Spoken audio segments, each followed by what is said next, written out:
AG ஜோதிடம் வழியாக உங்களை சந்திப்பதில் மிகவும் மகிழ்ச்சியான தருணமாக இருக்கிறது. குரு வக்கர நிவர்த்தி பலங்கள். மேசராசி.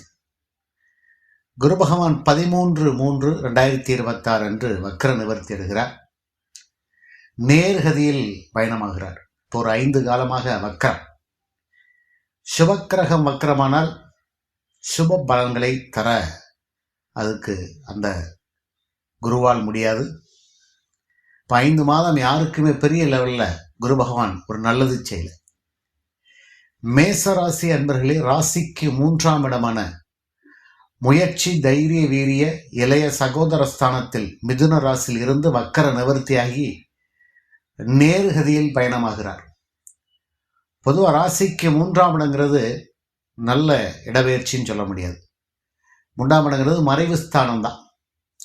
ஆனால் குரு பகவான் மேசராசிக்கு 9க்கும் 12க்கும் உடையவர். பாக்கியத்துக்கும் விரயத்துக்கும் அதிபதியான சுப கிரகம். அவர் உங்களுக்கு யோகம்தான். அவர் செவ்வாய்க்கு அதிபதி செவ்வாய்க்கு நட்பு கிரகம் குரு பகவான். அப்போ இது நாள் வரைக்கும் ஒரு 5 மாத காலமாக 9ஆம் இடம், தந்தையிடம் மனக்கசப்பு, குடும்பத்தில் பிரச்சனை, பொருளாதாரத்தில் பிரச்சனை, வேலையில் ஒரு நிம்மதி இல்லை.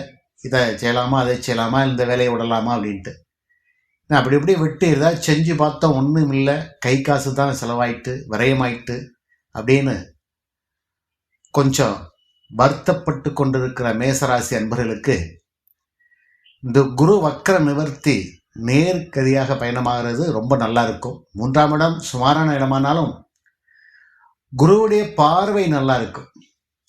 இப்போ 3ஆம் இடத்துல இருந்து என்ன செய்வார் அப்படின்னா, இப்போ இந்த முயற்சிகளுக்கு கொஞ்சம் உறுதுணையாக இருப்பார்.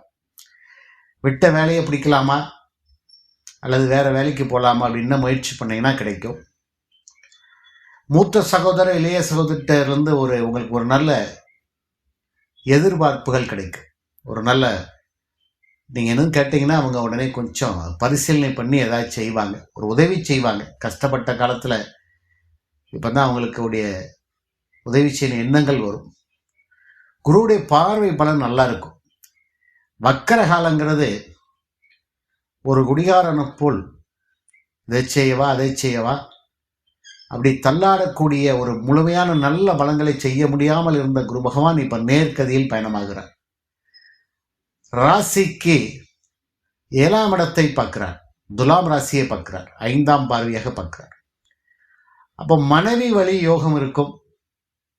பிரிந்த நண்பர்கள், பங்காளிகள், பங்குதாரர்கள் உங்களுக்கு சாதகமாக வருவாங்க. ஒரு 5 மாத காலமாக ஒரே சண்டையாக இருந்தது சார், பிரச்சனைகள், காசு கொடுக்க வாங்கல, வேலை செய்கிற இடத்துல பிரச்சனை இருந்ததுலாம் அதெல்லாம் சரி செய்யப்படும்.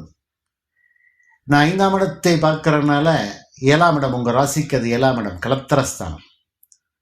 புதிய வேலை கிடைக்கும், நல்ல பங்குதாரர்கள் கிடைப்பாங்க, மனைவி வழி உதவிகள் உங்களுக்கு கிடைக்கும், அல்லது மனைவிக்கு புதிய வேலை வாய்ப்பு கிடைக்கும். திருமண வாய்ப்புகளும் கைகூடி வரும். திருமணத்துக்கு முயற்சி பண்ணுறவங்களுக்கு, மேசராசி நண்பர்களுக்கு இந்த வக்கர நிவர்த்தி காலங்களில் திருமணமாகும். குரு பகவான் தாம் 7ஆம் பார்வையாக தனுசு ராசியை பார்க்கிறார். ரொம்ப விசேஷம். அது 9ஆம் இடம். ராசிக்கு 9ஆம் இடம் பாக்கியத்தை பார்க்கிறார். திரிகோணாதிபதியை பார்க்கிறார். அவர் சொந்த வீட்டை பார்க்கிறார். அப்போ பிரிந்த உங்களுக்கு இது நாள் வரைக்கும் எந்த உதவியும் செய்யலை அப்படின்னு பெற்றோர் வீட்டில் இருந்து நான் வந்துட்டேன், எனக்கு எந்த உதவியும் செய்யலை அப்படின்னு காதல் கல்யாணம் பண்ணிட்டேன், அப்பா அம்மா எதுவுமே உதவி செய்யலைன்னு சொல்லி வருத்தப்பட்டு கொண்டிருக்கிற ஆண் பெண் மேசராசி என்பவர்களுக்கு இப்போ அவருடைய உதவிகள் உங்களுக்கு கண்டிப்பாக வந்து சேரும். நீங்கள் எதுவும் சொன்னீங்கன்னா அவங்க காது கொடுத்து கேட்பாங்க. இறைவனுடைய அருளும் பரிபூர்ண ஆசியும் இருக்கும். குருவுடைய பார்வை 9ஆம் இடத்துல இருக்கனால அதிர்ஷ்டங்கள் கிடைக்கும். விட்டதை பிடிக்கலாம். பண வரவு பெருசாக இருக்கும். தொழில் முன்னேற்றம், புதிய வேலை வாய்ப்பு, இழந்த செல்வத்தை ஓரளவு கொஞ்சம் கொஞ்சமாக மீட்கலாம். குருவுடைய பார்வை தாம் 9ஆம் பார்வையாக கும்பராசியை பார்க்கிறார். ராசிக்கு 11ஆம் இடத்தை பார்க்கிறார். வக்கர நிவர்த்தியாகி பார்க்குற பார்வை ரொம்ப விசேஷமாக இருக்கும். அப்போ அந்த வகையில் பார்க்கும்போது அவர் 11ஆம் இடம் லாபஸ்தானத்தை பார்க்கறது ரொம்ப நல்லது. இனிமேல் எதுக்கு எடுத்தாலும் உங்களுக்கு தொட்டது எல்லாம் துலங்கும். ராகு வேறு இருக்கிறார் 11ஆம் இடத்தில், அளப்பரியான லாபத்தை தந்து கொண்டிருக்கிறார். கூடுதலான லாபத்தை தருவார். 2ஆம் திருமண வாய்ப்புகள் கைகூடி வரும். மூத்த சகோதர உறவுகள் நல்லா இருக்கும். 11ஆம் இடங்கிறது லாபஸ்தானம். எதை தொட்டாலும் இரட்டிப்பான லாபங்கள். அதாவது செல்வம், பொருள், பணம், வீடு, மனை, வாகனம் எல்லாம் சேர்றதுக்கான வாய்ப்புகள் இருக்கிறது. இந்த 5 மாதத்தில் குரு வக்ரகாலத்தில் எதெல்லாம் இழந்தீர்களோ அதெல்லாம் திரும்ப கிடைக்கக்கூடிய ஒரு நல்ல வக்ர நிவர்த்தி காலம் உங்களுக்கு ஒரு பொற்காலமாக அமையும். சனி பகவான் மீன ராசியில் இருக்கிறார், 12 விரயத்தில் இருக்கிறார். அதை மறந்துவிட வேண்டாம். மேசராசி அன்பர்களே, ராசிக்கு 10க்கும் 11ம் 12 இருக்கிறார்.